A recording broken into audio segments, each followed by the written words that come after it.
You lift me up high, you spread my wings and fly me to the sky. I feel so alive. Marhaban bi ya Allah, marhaban bi.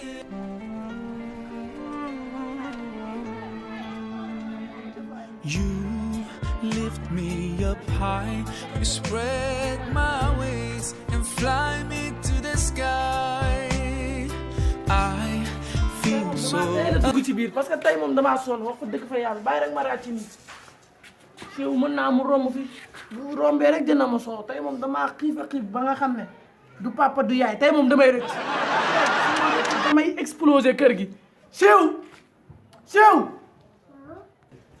siiw kaay xam nga yow sama xarit nga dama nga ñëw dem jënd li ma soow rek te ñëw bu ko kenn gis dégg acca lagal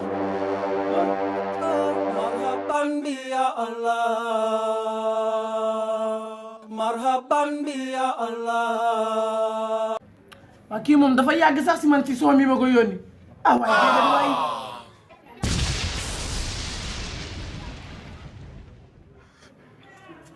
waay waay seexoo ngi nii da ngaa yàgg nag ini soo mi gaawal yow bu ma déggati loo sa làmmiñ de laggal ca biir naa la may juróom bu subaa acca moo woy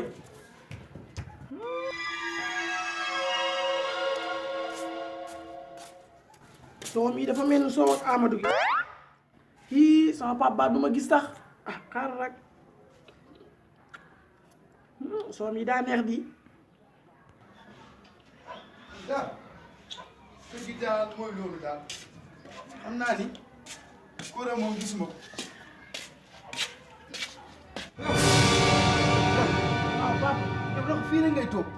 ndax yow doo jéem a def benn métier. waaw ndax yow est-ce que yow doo ñëw sax may ma 2000 ne ma yaay am dafa yokk ci ndogali wala dara. papa ñaanal rek papa tey maa ngi doon wat sama sikkin bi waaye gisuma la da am naa doom bu góor moo tax sa xarit bi moo ma ko defal. papa tey da ngaa rafet sax bàyyi ma da nga toog. man daal yéen ñii daal man bëgguma ko ci góor. waaw man daal bëgg naa góor bu am jom à chaque fois waaw.